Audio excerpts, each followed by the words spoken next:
मोहन बंध गए प्रेम के बंधन में, मोहन बंध गए बंधन में, मोहन बंध गए प्रेम के बंधन में, मोहन बंध गए। हाँ, प्रेमियों ने जो बनाया बन गए, प्रेमियों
में मोहन बंध गए। क्षेत्रज्ञाय नमस्तुभ्यं सर्वभक्षाय साक्षिणे पुरुषाय आत्ममूलाय मूलप्रकृतये नमः। आगे गजेंद्र अपनी स्तुति में कह रहे हैं कि क्षेत्रज्ञ, जो क्षेत्रज्ञ है, अर्थात क्षेत्र कहते हैं शरीर।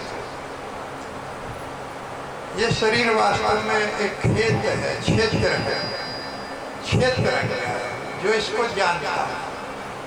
क्षेत्रज्ञ दो हैं, एक आत्मा और एक परमात्मा, दोनों इस शरीर के अंदर बैठे।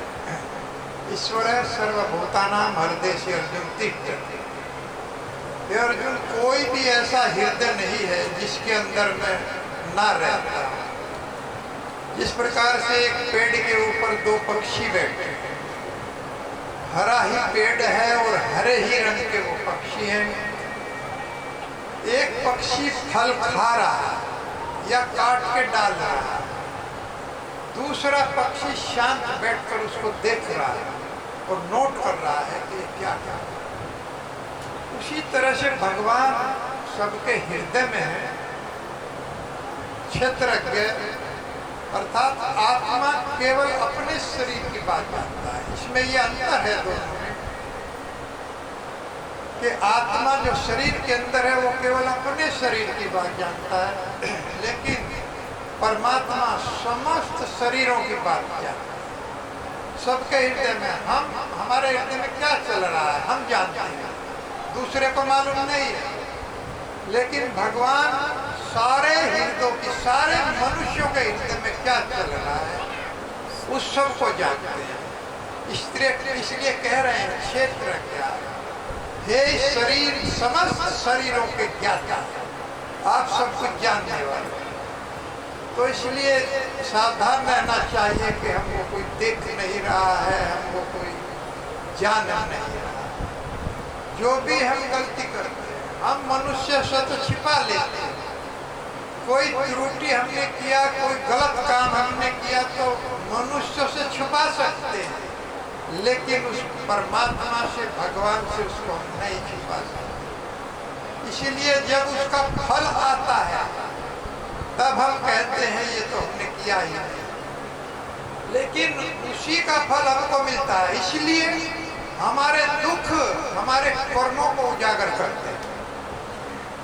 अगर हमें कोई दुख हो रहा है तो समझना चाहिए कि हमें किसी कर्म का फल प्राप्त हो रहा है, और दूसरे लोग भी उस कर्म को समझ जाते हैं उस दुख के कारण। इसलिए सावधान रहना है, कोई भी ऐसा कर्म नहीं करना है जिससे किसी को दुख हो या उसका फल हमको फिर भुगतना पड़े। अच्छा कर्म करना है, और अच्छा कर्म है भगवान का नाम, क्योंकि ये ज्ञान से, ध्यान से, तपस्या से सबसे बड़ा, सबसे ऊंचा है कलयुग के अंदर। एक बार एक राजा थे रामचंद्र नाम के, उन्होंने बुक में पढ़ लिया कि भागवत में पढ़ लिया कि भगवान के एक भक्त हुए हैं अगस्त मुनि। उन्होंने 3 अंजुल में समुद्र को पी लिया था, 3 अंजुल। तो उन्होंने अपने यहाँ के सब जो महात्मा थे, बड़े बड़े, जो अपने को घोषित करते थे, जो सुल्फे में दम लगाते थे, भांग वगैरह पीते थे, अपने आप को बहुत बड़ा महात्मा घोषित करते थे। भगवान को और बदनाम करते हैं कि भगवान शिव भांग पीते हैं, ये उनकी बूटी है। भगवान शिव का अगर अनुकरण करना है तो वो तो जहर भी पीते हैं। हलाहल विष पिया है भगवान ने, एक आधी टेबलेट सल्फास की खा करके देखो, उसको भी खा करके पी करके देखो विष को। ये सब बहाना है कि भगवान भांग पीते थे। भगवान शिव शंभु वैष्णववान यथा शंभु, भगवान के सबसे बड़े भक्त और शुद्ध वैष्णव। जीवों की रक्षा के लिए उन्होंने हलाहल भी धारण किया और उसी के कारण उनका एक नाम पड़ गया नीलकंठ, क्योंकि गले में धारण कर लिया, नीचे नहीं उतारा। इतने बड़े भगवान के भक्त हैं नीलकंठ। क्या बता रहा था इससे पहले? रामचंद्र राजा। हाँ, तो रामचंद्र नाम के जो राजा थे, उन्होंने अपने आगे जो ऐसे महात्मा थे जो अपने को बहुत बड़ा बड़ा घोषित करते थे, सबको इकट्ठा कर और एक ड्राम पानी का भर कर रख लिया और कहा कि महाराज, आप में से जो बड़ा महाराज है वो एक ड्राम पानी पियो, और नहीं पिएगा तो फिर फांसी पे लटका दूंगा। उन्होंने कहा महाराज जी, ड्राम पानी कैसे पिया जाएगा? अरे जब भगवान के भक्त ने 3 अंजुल में समुद्र को पी लिया, तो क्या आप लोग एक ड्राम पानी नहीं पी सकते? 100-200 लीटर। तो उन्हीं में एक वैष्णव था, भगवान का भक्त, भगवान का नाम लेने वाला। तो उसने कहा महाराज की बात ठीक है, आपका भी नाम रामचंद्र है और एक त्रेता में रामचंद्र हुए हैं। वो रामचंद्र जिस पत्थर को रखते थे, वो पत्थर जिस पर उनका नाम लिख करके डाल दिया जाता, वो पत्थर भी तैरने लगता था। और आपका भी नाम रामचंद्र है, आप इसमें एक कंकड़ तैरा करके दिखा दीजिए, तब हम इसको पी लेंगे। अब राजा घबरा गया, क्योंकि कंकड़ तो डूबना था। अगर उसमें कंकड़ डालेंगे, कोई छोटा पत्थर डालेंगे तो पानी में डूब जाएगा, तो हम पी लेंगे इसको। तो महाराज ने कहा कि कंकड़ तो डूब जाएगा। तो महाराज जी, हम पर भी ये पानी नहीं पिया जाएगा। कि क्यों? कि ये कलयुग है, इसमें सभी का स्तर गिरा हुआ है, पुरुषों का भी स्तर गिरा हुआ है, छोटा स्तर है, स्त्रियों का भी स्तर गिरा हुआ है, राजा का भी स्तर बहुत छोटा है, और महात्माओं का स्तर भी गिरा है। वो शक्ति नहीं है जो त्रेता और सतयुग में थी। इसीलिए केवल एक वस्तु ऐसी है जिसमें सब शक्ति भरी हुई है, जो ज्ञान से भी, ध्यान से भी, कर्म से भी, तपस्या से भी सबसे बड़ी शक्ति उसके अंदर भरी हुई है। नाम नामकारी बहुधा निज शक्ति, भगवान ने उसके अंदर सारी अपनी शक्ति भर करके दिया है, वो है हरिनाम शक्ति। हरे कृष्णा कृष्णा कृष्णा हरे हरे, हरे राम राम राम हरे हरे। तो क्षेत्र क्या कहकर बुला रहे हैं? हे प्रभु, आप क्षेत्रज्ञ हैं, सब कुछ जानने वाले हैं, मैं उन भगवान को समर्पित करता हूँ। और ध्यान रखना चाहिए, नमः शब्द आया है, क्षेत्राय नमः नमस्तुभ्यं सर्वध्यक्षाय नमः, इस तरह से सबके साथ में नमः शब्द लगेगा, अर्थात बोल रहे हैं और तुरंत प्रणाम कर रहे हैं। और प्रणाम भी कैसा कर रहे हैं? बंधे हुए हैं, ध्यान के द्वारा प्रणाम कर रहे हैं, मन से प्रणाम कर रहे हैं, और उसी को भगवान स्वीकार करते हैं।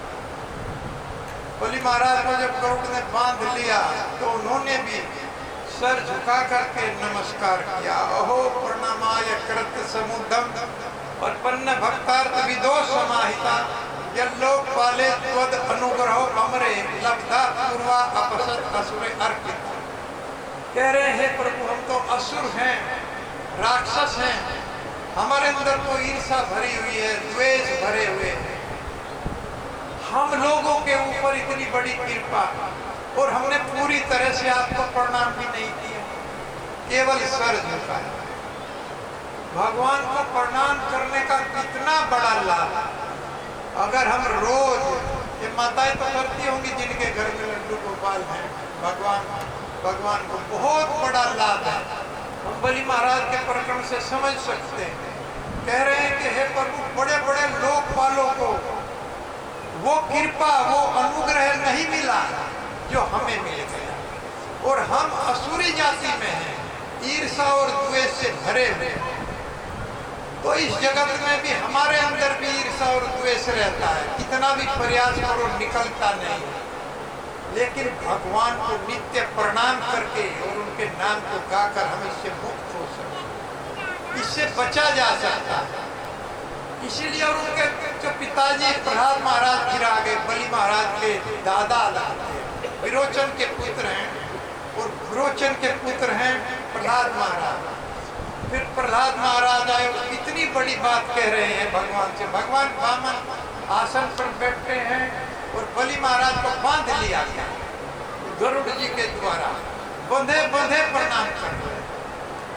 तो प्रहलाद महाराज कह रहे हैं कि नैनम विरजो लभते प्रसादम न श्री न सर कुमुता परे अन्य यन्नो सुवर्णामसी दुर्ग पालो विश्वाभिबंधेर भविता अग्रिम।